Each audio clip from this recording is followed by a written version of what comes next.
नमस्कार मित्रों, आज मैं आपको एक ऐसी लड़की की दर्दनाक वाकया सुनाने जा रहा हूँ जिसे सुनकर आपके कानों पर विश्वास नहीं हो गया।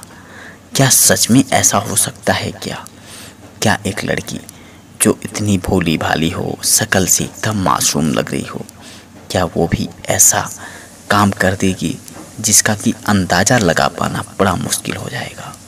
तो आइए मित्रों, बिना किसी देरी किए इस वाकया को शुरू ही कर लेते हैं। एक लड़के की शादी बड़े ही धूमधाम से होती है और उस शादी में उसके नात, रिश्तेदार, दोस्त यार सब लोग शामिल होते हैं। सब लोग खुशी खुशी शादी का एंजॉयमेंट करते हैं। और जब वह लड़की शादी करके घर आती है तो अचानक उसके व्यवहार में धीरे धीरे परिवर्तन नज़र आने लगता है। शुरू में तो वह सबको जानती मानती थी, सबको खाने देना, पीना देना, सब कुछ करती थी। लेकिन जैसे जैसे समय बीतता गया उसके व्यवहार में ऐसे ऐसे परिवर्तन आ रहे थे जिसका अंदाज़ा लगा पाना बड़ा मुश्किल था। जो उसका पति था वह उसे बहुत मानता था, क्योंकि उसकी नज़र में वह लड़की दुनिया की सबसे हसीन लड़की थी जिससे कि उसकी शादी हुई थी। वह उसकी हर एक ख्वाहिशें पूरा करता था, उसकी हर एक बातें मानता था, क्योंकि वह चाहता था कि कभी उन लोगों में लड़ाई झगड़े ना हो, कभी घर में कोई ऐसा दिक्कत ना आए जिससे घर वाले परेशान हो जाएं। इसलिए उसकी हर एक इच्छा का पूरा करता था, उसकी हर इच्छा की कद्र करता था। धीरे धीरे समय बीतता गया और धीरे धीरे उसके घर परिवार में लोगों का जो विश्वास था उस लड़की के ऊपर वह धीरे धीरे उठने लगा, क्योंकि सासू माँ चाहती थी कि वह जल्द से जल्द एक बच्चा पैदा कर दे। लेकिन इधर से कोई खुशखबरी उन्हें महसूस नहीं हो रही थी। धीरे धीरे समय और बीता और वह लड़की प्रेग्नेंट हो गई। और जब वह माँ बनने वाली थी तब उसके घर परिवार से भी लोग देखने आ रहे थे कि कहीं किसी प्रकार की दिक्कत तो नहीं हो रही है उसकी बेटी को। जिस दिन दर्द बहुत ज़्यादा होने लगा उसका पति भागा भागा उसे अस्पताल ले जाने के लिए आया। वह उसे कहने लगा कि चलो तैयार हो जाओ, अस्पताल चलते हैं। लेकिन वह अस्पताल जाने से मना करने लगी, कहने लगी नहीं, मैं अस्पताल नहीं जाऊंगी, मैं ये बच्चा पैदा नहीं करूंगी। अब ये सब सुनकर उसका पति हैरान रह गया। आखिर जिस बच्चे की ख्वाहिश वो सब इतने दिनों से कर रहे थे, और जब उसका दिन नज़दीक आया, जब वह धरती पर आने वाला है, तब उसकी पत्नी ऐसी ऐसी बातें, बहकी बहकी बातें क्यों कर रही है। वह कहने लगी कि मैं अपना शकल सूरत ख़राब नहीं करना चाहती, मैं ऐसा कुछ नहीं करना चाहती, मैं बच्चा नहीं पैदा करूँगी, तो मुझे ऐसे ही छोड़ दो। वह खुद को जाकर एक कमरे में बंद कर ली। धीरे धीरे इस बात की खबर उसके मायके वालों को पड़ी। उसकी सासू माँ भी भागे भागे उसके घर आ गई। और घर आने के बाद से वह भी अपने दामाद से कहने लगी कि नहीं नहीं, मेरी बेटी अस्पताल जाने से मना कर रही है, तो आप उसे ज़बरदस्ती अस्पताल मत ले जाइए, वह बच्चा नहीं पैदा करना चाहती है। अपनी सासू माँ की ये सब बातें सुनकर उस लड़के को होश उड़ गए।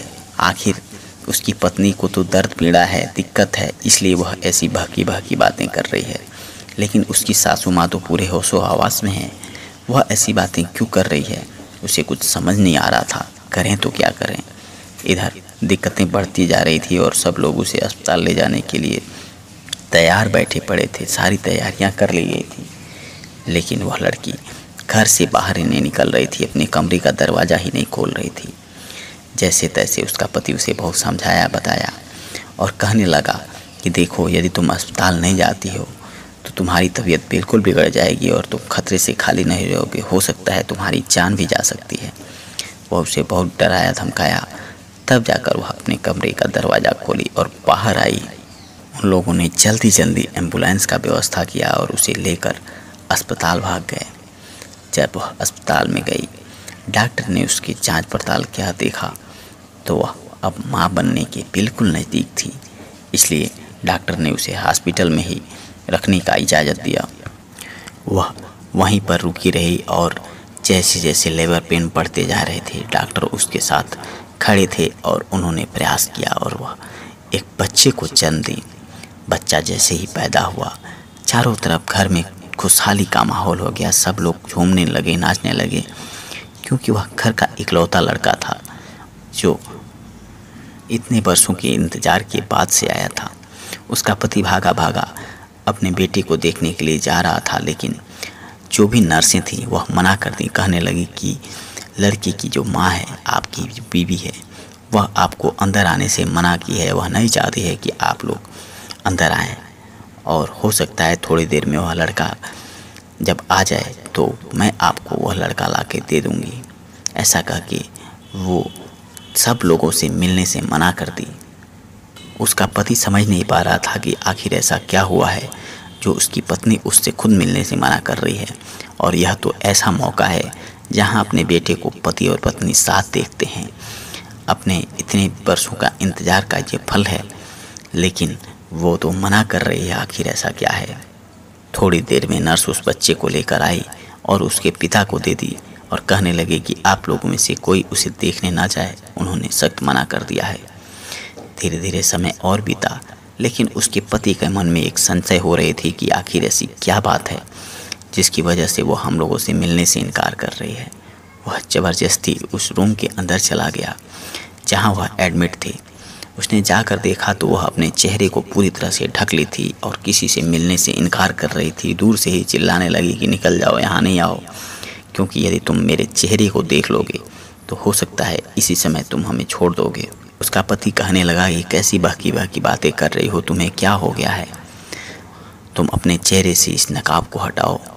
जैसे ही उसने अपने चेहरे से उस पल्लू को हटाया, उसका पति देखकर ये सब बहुत ही हैरान रह गया, क्योंकि उसकी पत्नी जो इतनी खूबसूरत थी, इतनी हसीन थी, वह अजीब सी जानवर के रूप में तब्दील होती गई थी और उसके चेहरा कुत्ते का हो गया था और शरीर और पैर भी उसी तरह से बदलते जा रहे थे।